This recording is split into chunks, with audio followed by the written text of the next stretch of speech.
Her husband had already died.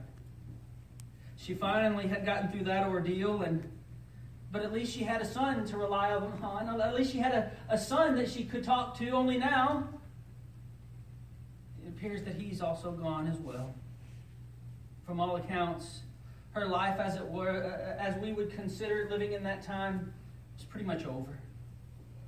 No one to provide for her, no one to protect her, no hope of any kind of family line. You know, this year, her New Year celebration, probably not going to be a very good one. In a word, she's hopeless. Unless, remember that second group? Unless something very dramatic will happen to her today. But hold on. Today, many of us find ourselves in the same boat, don't we? Only many of us refuse to admit it. We fight it as much as we can. We dare not let anyone know how hopeless it seems for us right now. We don't want anyone to find out, certainly not the people down at the church. Don't let them know how hopeless my life seems. And it came to pass, verse 11.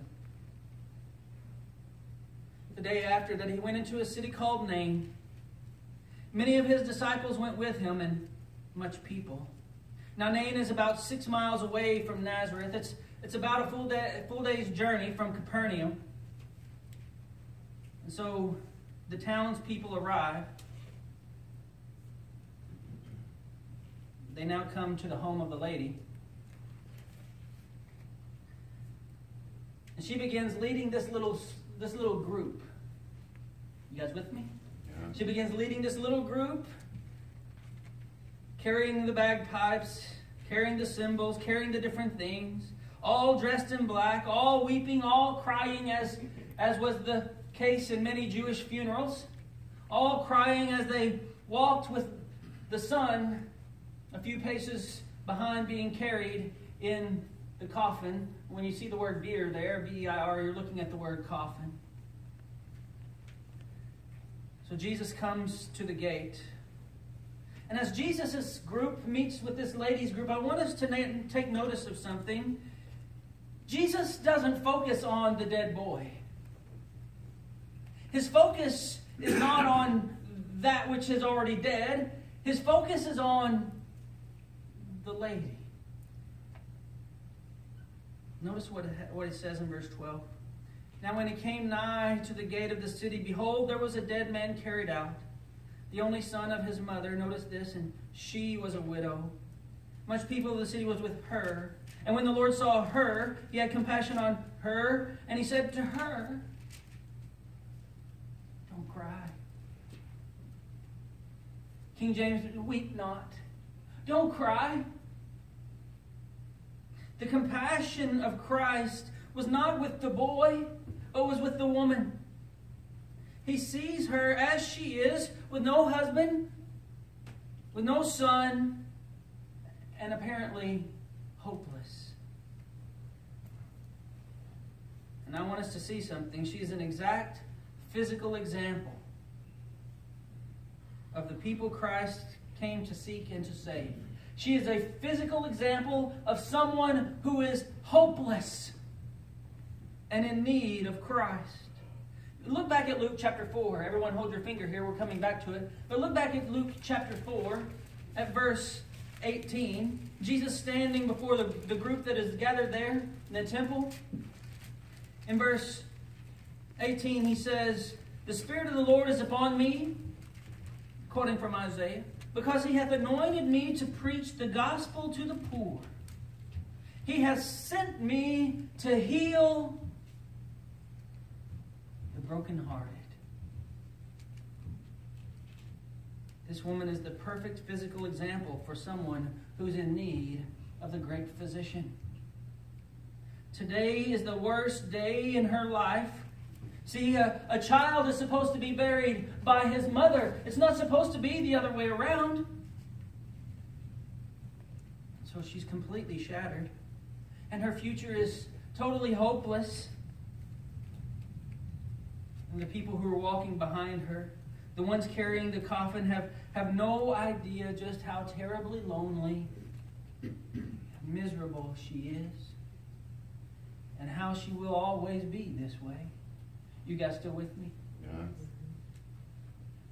Here they are, supporting her, trying their best to comfort her, walking with her down the road. But as we walk with the crowd, let's notice this. Nobody asked Jesus to do anything. Nobody said, Jesus, there's a woman over here who just lost her son. Jesus, can't you have compassion on her? No one said anything to Jesus. They didn't come to him and say, can you do something about the situation? Look at verse 13. And when the Lord saw her, he had compassion for her. He took the initiative. What a wonderful little verse. It's fantastic when we think of everything that's in this little passage. The Lord of all eternity, the maker of the heavens and the earth and the sea and all that in them is coming across a little lady. How many had he seen before? How many people had he seen go to the grave before? And he comes across this little old lady who seems hopeless, and his heart reaches out to her. But wait a minute. Because here I am today, the South Hillsboro Church of Christ, and I'm surrounded by friends, and I'm surrounded by familiar faces, but they don't know me. And they don't know the heartache that I go through. They don't see my sorrow. They don't see my loneliness.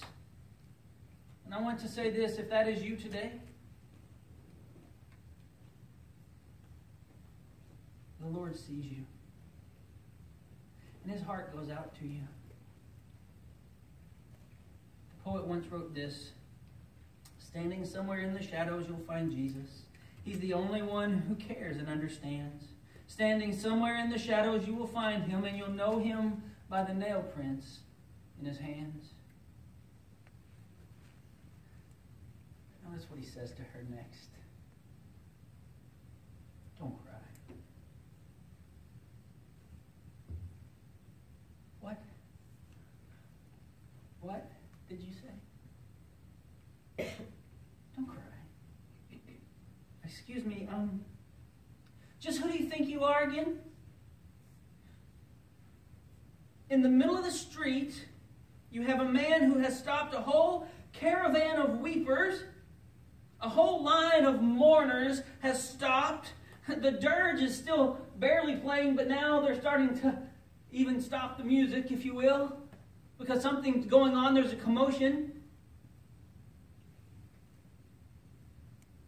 He stopped this funeral procession as they're on the way to the grave. I want you to hear something, folks. You guys still awake? Yeah. Yes. That's the work of Jesus Christ. Yeah.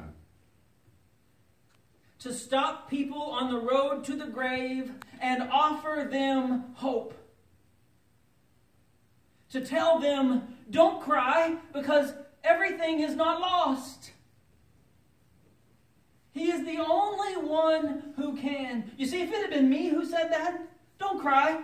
How foolish. But the only one who would defeat death has said to her, it is not over. There's still more. The only person on the page of history who can comfort people who are hopeless due to death and dying is the one who himself conquered death. And so he comes forward, and I want you to see this. It says he touches the bier, the coffin.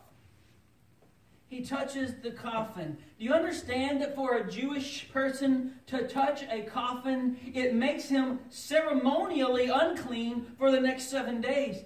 All the stuff that goes on at the temple, he can't go there. All the stuff that they are supposed to be able to participate in as Jews, he can't participate in. Why? Because his heart went out to a lady who needed Him. In verse 14, He came and He touched the coffin, the bier. And they that bare Him stood still. And He said, Young man,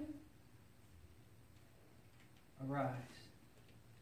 By the way, you guys are going to be proud of me because this sermon's going to be quite short. You'll definitely be able to beat the denominations to the restaurant. Notice what He says. Young man, I say unto thee, arise. How crazy is this?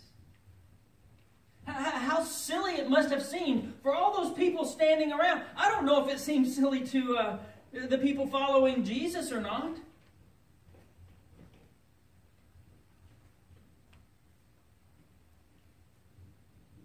Do you think it did? Jesus spoke to the dead man and made him alive. But who can do that? Who in the history of the world can simply say a word and bring something to life? Question, had Jesus done that before? Did He not create all things out of nothing? Did He not create man out of the dust of the ground? Our dog is trying to get in. I don't know what we're going to do about that. Don't go feed it. Never leave. All right. Young man, I say unto thee, arise. This is the perfect picture of a physical event, and it mirrors our spiritual lives. We were, at one point, spiritually dead. True? Question, have you always been spiritually alive in your life? No. We were at one point spiritually dead and on our way to our spiritual tombs, there to live and die forever. But one day, Christ came walking upon my road. He bumped into the wicked funeral procession that I was in, and He spoke to me, and He said, Young man, arise. And He breathed life into me. Folks, if you will only listen to the words of Christ, you will receive new life. Did you hear that? If you will listen to the words of Christ and obey the words of Christ, you will receive new life. Where do I find the words of Christ? Right here in this book. And if you'll live by them, and if you'll abide by them, you will have new life. Was it not Jesus who said, I have come to bring life, and it more abundantly? Are you guys awake? Notice verse 15. He that was dead sat up. He did what? He sat up and he began to speak. I think this is interesting, and I'm not going to go down this path because I was wondering what he would say. All right? I have no idea, so I don't want to necessarily go down that path today. We make the sermon much longer than it needed to be. But he sat up and he began to speak. And notice what happens. He delivered him to his mother. He delivered him to his mother. What a great verse. He just turns him over to his mother. Why? Because she's the one that needed him. He didn't say, I want you to join me on my tour around Nain. I want you to come and show all the people of what I've done for you. He just said, okay, here you go, Mom. Here's your boy. When I saw your mother, son, I saw how much she needed you, and my heart broke for her, and so you go and be with your mom. Let me ask you a question. Is Jesus here to do that? I'm not talking about it in the exact same fashion that he did it here today, But he does the same thing today. Jesus sees the situation that you're in. He sees the sorrow that you have, and he wants to change it. And he speaks to you through his word about how he can change it. And all you have to do is listen to it and obey it. Yeah. And the boy gets out of the casket, and he hops down, and he says, whew. I don't know what he said, but Mama, I'm sure it was. Been a few days since I ate. I'm ready to go to some McDonald's and get, what do they have, Happy Meals? I don't know. I need to get a milkshake. I don't know what he said, but they went down the road together. And as we begin to wrap up the sermon, I want us to notice just a few things about the sermon this morning. Notice what it says in verse 16, and there came a fear on all. And this miracle did exactly what it was intended to do. It glorified God. His heart went out to her, yes. He did the miracle, yes. But the result of the miracle was that God was glorified. And you and I do our work. Now, we don't do miraculous work. Understand that. But you and I do the work that we do. And good things happen. And God is glorified. So let's understand some things about this passage. They say a great prophet's risen up among us. God has visited his people. He never left them. They left him. But he never left them. But now we see that God is here amongst the very people. But I want us to notice a few things. Number one, Jesus does not simply comment on sorrow like everyone else does. He doesn't simply comment on sickness and pain and death. Jesus gives power to overcome it.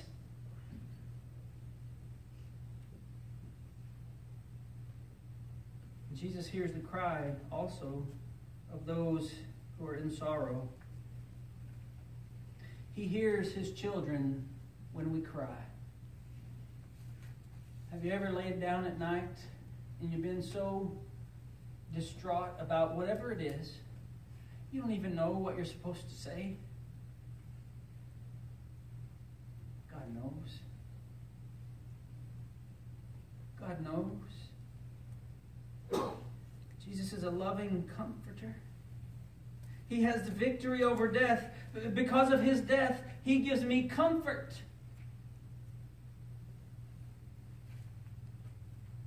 Number next, what Jesus did in Nain, in that tiny little town, one day he will do for all mankind. Revelation chapter 7. You guys with me? Revelation chapter 7. Verse 16 and 17. They shall hunger no more, neither shall they thirst any more. Neither shall the sun light on them, nor any heat. For the Lamb which is in the midst of the throne shall feed them. Notice this. And shall lead them unto the living fountains of waters. And God shall wipe away all the tears from their eyes. Did Jesus just wipe away all the tears from her eyes? You know that he did. It's a physical representation of a spiritual truth. That one day, by listening to the voice of Christ in this book and obeying the voice of Christ in this book, you and I will be led to the fountains of living waters where God shall wipe away every tear from our eyes. It's hard for us sometimes to understand this, but what Jesus did that day is an idea of what's going to happen to us one day. Number next, he will bring full comfort and reunite us with our loved ones one day. Do you look forward to that? Yeah. I do. I look forward to seeing my mother again one day. To have my mom bring me to meet the different people that she has met. I can't wait. And Jesus makes it possible that I can see my mother again. You see, when my mom died, nobody came to her casket and touched it. Nobody said, "Get up." My mom didn't get out of her casket and say, "Boy, I sure am hungry, Philip. Let's go to McDonald's and let's get that milkshake you were talking about." No one touched her coffin because no one needed to. She had already met the Christ on the road. She's the one that introduced me to Him. And it's because of that she and I will be together again. Yeah.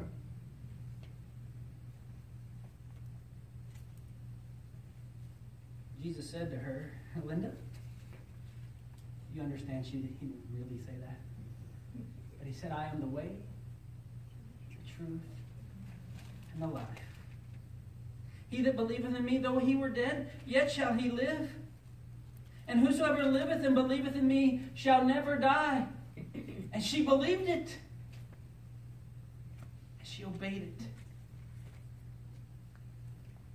See, the thing that we fear the most as people, you and I as Christians never actually face. Because we don't mourn like people out in the world. When a child of God dies, he falls to sleep, safe in the arms of Jesus.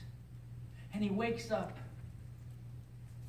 in paradise one day to be home.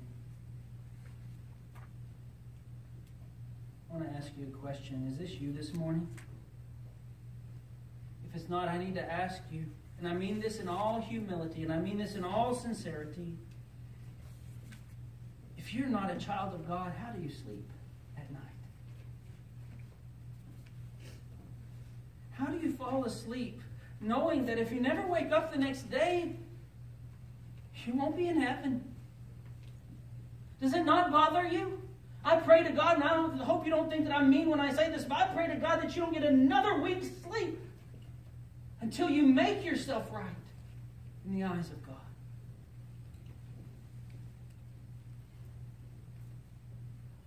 Those of us who have been faithful, I want you to hear this. He will bring full comfort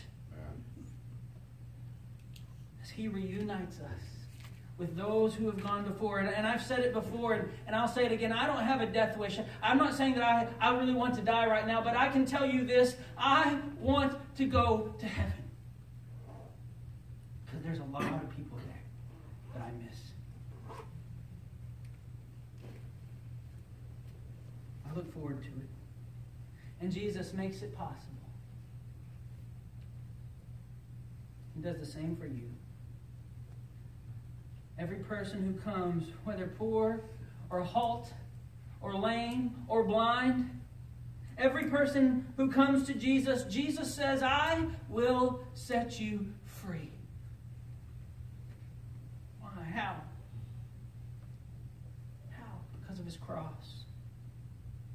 See, when I think that God, His Son, not sparing, sent Him to die, I scarce can take it in. That on the cross, my burden gladly bearing, He bled and died to take away my sin. And because He did that, I can see my mom again. And I can be with all of those who I read about and who I love.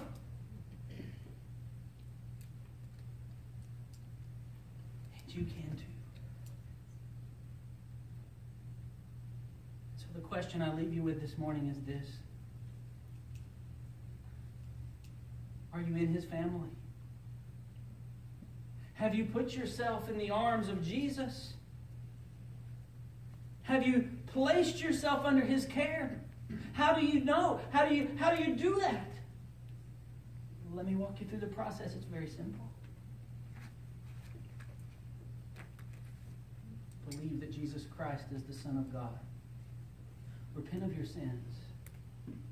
Change your mind about living sinfully. Confess Jesus as the Son of God. Be immersed in water in order to have your sins washed away. Raised to walk. Notice, raised to walk a new life. Young man, arise. I've given you new life. Live and die faithful to God. And if you're here today, have you obeyed Jesus? What are you waiting for? Arise and be baptized. And wash away your sins. Calling on the name of the Lord. If you're here today and subject to the Lord's invitation, we ask, we beg, we plead, don't leave this place separated from Him. Make it known by coming